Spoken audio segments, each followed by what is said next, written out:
Continuing with this, let's go ahead now. We made a selection and saved it, and you can see that that's still selected there. I'll just deselect that, Command D.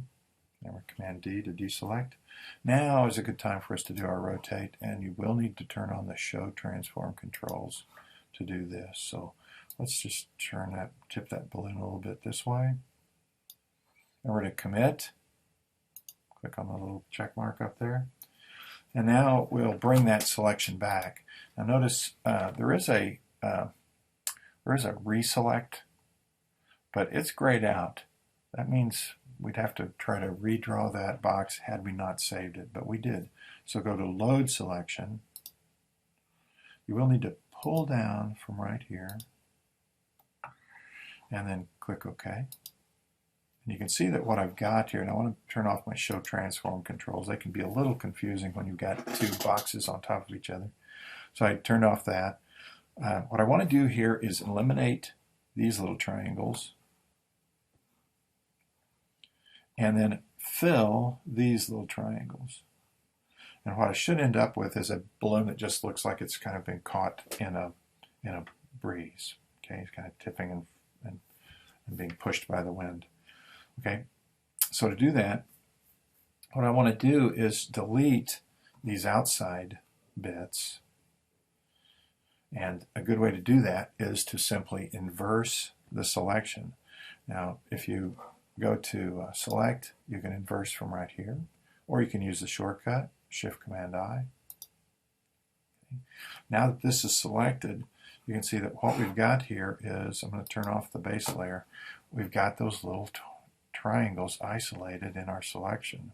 Remember, with the inverse, all of this is selected out here, but not this. So if I press the delete key, they disappear. Okay, you got to make sure you're on the right layer there, or that won't work.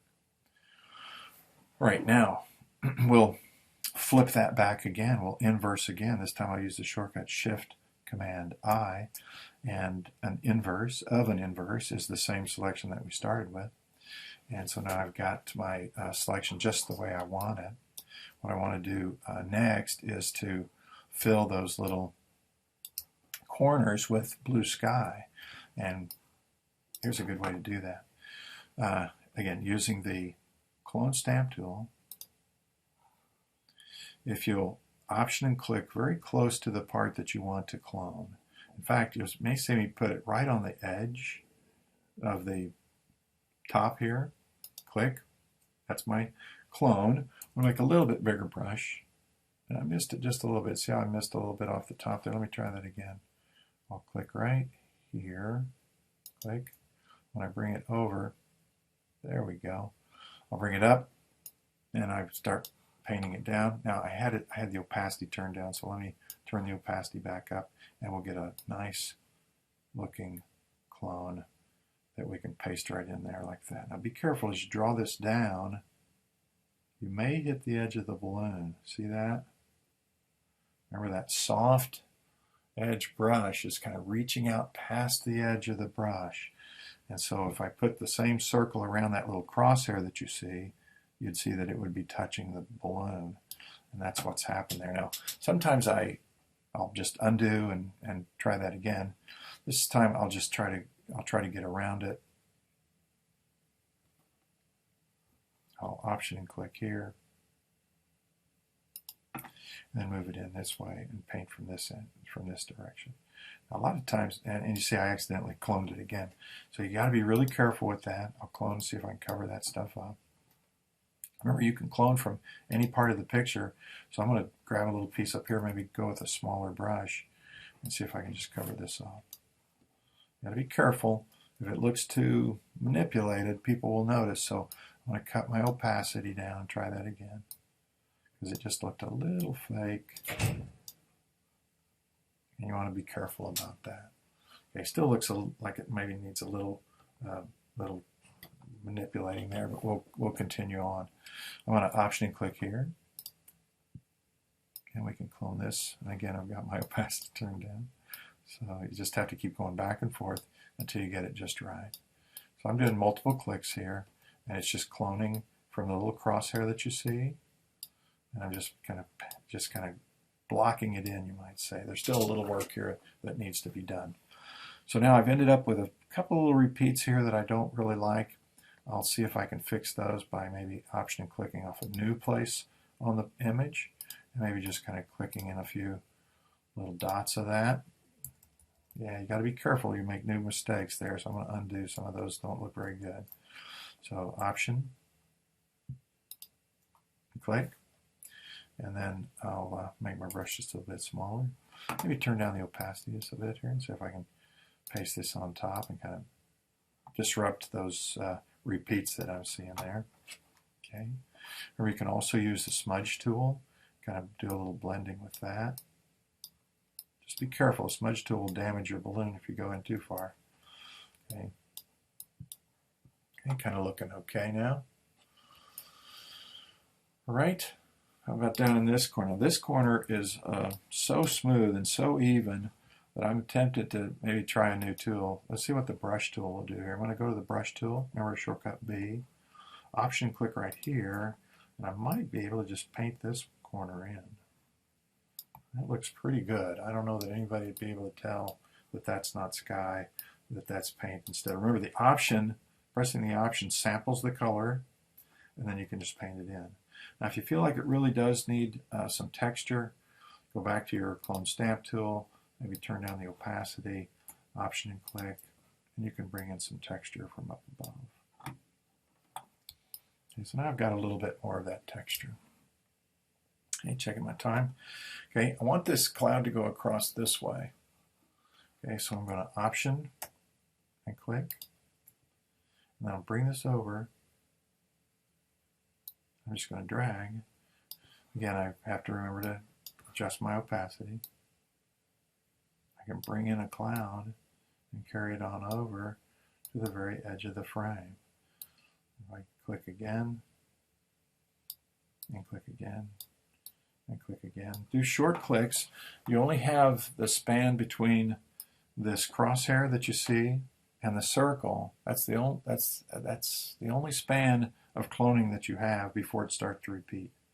So if you'll do multiple clicks, you'll see what I mean here. I'll click, and then I'll click again. I can go all the way to the edge. If I'm not careful, if I try to do it all in one click, you can see right there, I kind of copied that edge that was there before. So you have to use multiple clicks to kind of get rid of that. There's a little cloud that's coming across here. Looks like it's going to clone for me. I'll just drag this up and down, and maybe up here. And it's matching in pretty good. The clouds that were going straight across, they're continuing to go straight across. Now, again, you can be really discerning about this and notice there's a little bump there, a little bump there, a little bump there. That's the same bump, and so you need to try to figure out a way to kind of hide that. Maybe click here, and then click here, and then click maybe here, and you can smooth that out so it doesn't look quite so much like it's just a direct copy. I've also got a kind of a line right here that might be able to fix a little bit. Let's see, maybe I'll go with a smaller brush, and I'll option and click right here, and then come over here and kind of try to fix that just a little bit. That looks a little bit better. Okay, up here, same thing, still using the clone stamp tool.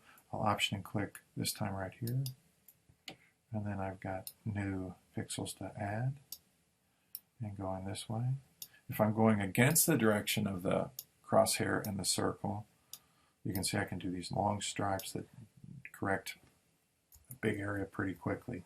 If the circle and the crosshair are going in the same direction, you just have to be careful because you'll end up crossing over into a part of the image that you haven't really fixed yet. Okay, kind of jumping around here, sorry about that. I want to turn this image back on. This will provide the white background, and I'll deselect. Now you can you can judge as to how well you did. Make sure that you got hard edge here. If you don't, just go back to your selection, You can probably find reselect here now since I just now deselected. And maybe you've still got a little cloning left to do. If your edge doesn't look real sharp, it's probably that. You probably just need to clone all the way to the edge. Otherwise, we're just about done here. All you'd need to do to finish this up is to rename your layers, add your captions, and you'll be able to finish this thing up. Okay, so I'll do some of that very quickly here. This one is, call it rotated image. Remember, you can also unlock the background and rename it if you like. I'll call this one original. Okay. And then go back to the top layer before I add my text. Be careful with your text color. Double check to see if it's the color that you want. We want mostly, for simple labeling, we want it to be black. So I'll click right here. And aligning it up with the left of that. Yeah, I don't think I need a capital there. Original image. Remember to confirm that. Type is considered a transform. Okay, and then I'll click right here. And this will be my rotate clone image. Maybe put clone stamped image in there. Okay, that looks pretty good. Right now, to align these two bits of type up, just click on both of them, use your Shift key, and then align them at their top using the Align panel up here. Up here at the top, just click, and you might see them, they'll jump into position. Remember, you can deselect your layers over in the gray part down here. I'll click here and just kind of tap this over so it's lined up with the edge of that image. Then I'll click here and line that one up that way. There we go. That's our finished file for this. And looks like I'm within my time limit here. I'll just go ahead and cut this off.